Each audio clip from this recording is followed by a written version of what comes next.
नमस्कार। मैं संजीव कुमार आज इस शुभ दिवस पर बसंत पंचमी के दिन मैं आपको संत रविदास के बारे में कुछ बताना चाहता हूँ और इसमें पंडित मधुसूदन शर्मा जी की व्याख्या अवश्य ध्यान देने योग्य है। संत सत्य का शोधक साधक होने के साथ ही उसका प्रकाशक भी होता है। जिह्वा सो ओंकार जप हत्थन सो कर कार, राम मिलहि घर आय कर कहीं रविदास विचार। प्रभु भक्ति श्रम साधना जगमह जिन्हि पास, तिन्हि जीवन सफल भयो संत भाखै रविदास। इनका जन्म संवत 1507 माघ पूर्णिमा दिन रविवार, इसी कारण उनका नाम रविदास पड़ा। संत रविदास स्वामी रामानंद के 12 शिष्यों में से एक थे। अनंतानंद, कबीर, सुखानंद, सुरसुरानंद, पद्मावती, नरहरि, पीपा, भावानंद, रविदास, धन्ना, सेन, सुरसरी। जीवन दर्शन अर्थात किसी व्यक्ति के जीवन में सर्वोपरि क्या है। रविदास की दृष्टि में ब्रह्म सत्य है, जगत मिथ्या है। उनके जीवन का लक्ष्य सद्कर्म व हरि भक्ति रहा। ईश्वर स्मरण से ही मुक्ति संभव है। लिखते हैं, राम बिन संशय गंठि न छूटे, काम क्रोध मद मोह माया इन पंचिन मिन लूटे। रैदास रात न सोइए दिवस न करिए स्वाद, अहनिस है जी सुमिरिए छाड़ सकल प्रतिवाद। कहते हैं, राम वह है जो सारी सृष्टि में रम रहा है।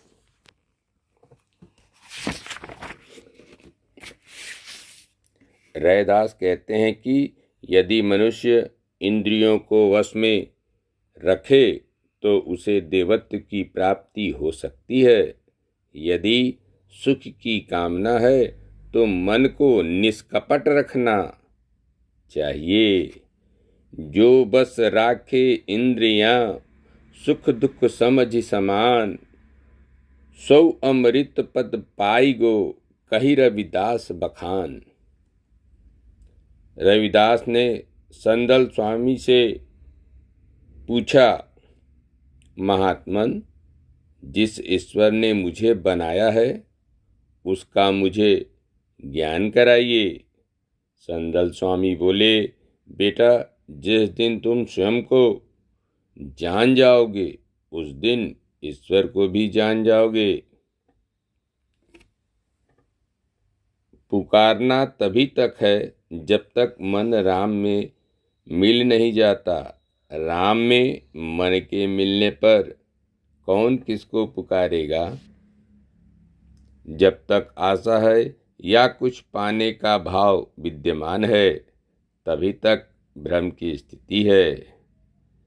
रविदास कहते हैं कि मुझे यह जानकर हंसी आती है कि जहाँ न आकाश है, न वायु है, न जल है और न ही गुणा अवगुण है, उसी ब्रह्म को कुटिल जन नाम कहकर भजते हैं।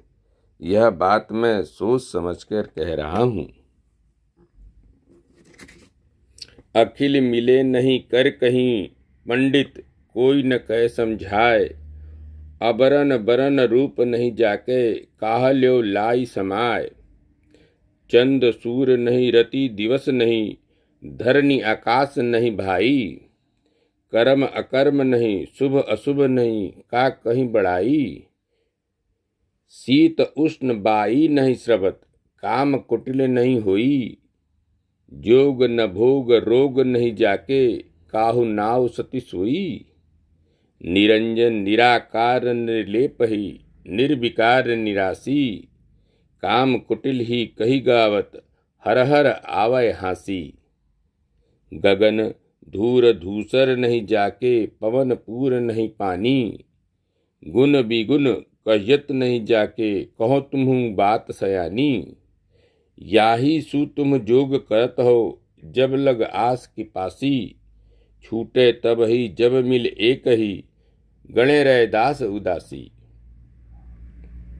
लोहे को जलाने से वह सोना नहीं बन जाता, इसके लिए लोहे को पारस के संपर्क में लाना होता है। यदि अपना पराया का भेद मिटा दिया जाए तो परमात्मा कहीं दूर नहीं है। वह मनुष्य पवित्र है जो दिन रात आत्म तत्व में अनुरक्त रहता है। मुक्त वही है जिसने आशाओं को त्याग दिया है। परमात्मा प्राप्ति भी उसे ही होती है। जब आत्मा में अनुरक्ति होती है तब सिद्धियां और निधियां अपने आप ही मिल जाती हैं। भक्ति भाग्यवानों को मिलती है। भक्ति के लिए आम भाव को त्यागो। पीपल जैसे पवित्र बन आत्मा को जानो। जिस प्रकार चींटी आटे या शक्कर को ग्रहण करती है, उसी प्रकार तुम भी विषय भोगों को भोगते हुए परमात्मा को जानो। जिस प्रकार जल से कीचड़ बनता है, कीचड़ से पुनः मधुर जल और मधुर जल से शुद्ध जल प्राप्त होता है, उसी प्रकार यह मनुष्य धर्म कर्म के बंधन से ग्रस्त है। हे हरि, यह मनुष्य बिना आपकी कृपा के कैसे बंधन मुक्त हो सकता है। हे दयामय, जप तप विधि निषेध पाप पुण्य आदि से ये सभी माया हैं। मोहग्रस्त मन बारंबार नए शरीर में जन्म लेकर परमात्मा की प्राप्ति से वंचित रहता है। मनुष्य कर्म बंधन से राम नाम के आश्रय से ही मुक्त हो सकता है। यह तथ्य है कि प्रेमी को दूर से देख लेने पर उस तक तत्काल पहुंचा तो नहीं जा सकता। अतः हे प्रभु, यह लंगड़ा प्रेमी आपसे मिल सके इसका उपाय करें, क्योंकि उपनिषद कहते हैं कि हे भगवान, आपके समान केवल आप ही हैं। मैंने राम नाम का धन पाया है, जिसके सहारे सहज साधना का व्यापार करता हूँ। वे कहते हैं कि मनुष्य का स्वभाव है कि वह धन को रखता कहीं और है तथा ढूंढता कहीं और है, अतः वह उसे मिल ही नहीं पाता। इस प्रकार धन ढूंढता हुआ वह मूल को भी गंवा बैठता है। आगे कहते हैं, मनुष्य का स्वभाव है कि वह दिन को खाकर बिता देता है और रात को सोकर बिता देता है। वे मनुष्य मात्र से कहते हैं कि सदसंगति की पूंजी से बहुमूल्य वस्तु अर्थात धन अर्थात राम को प्राप्त करे। जीव मात्र अपने को राम के रंग में स्वयं को रंग ले। सहज साधना के बिना सिद्धि प्राप्त नहीं होगी। सहज साधना कैसे? जैसे कीट कीड़ा भृंग भौरे का सतत ध्यान करते हुए स्वयं भौरा बन जाता है, वैसे ही परमात्मा का ध्यान कर तुम भी परमात्मा भाव को प्राप्त हो जाओगे। ऐसी अवस्था आ जाने पर अपने पराये का भाव तिरोहित हो जाता है। धन्यवाद। नमस्कार।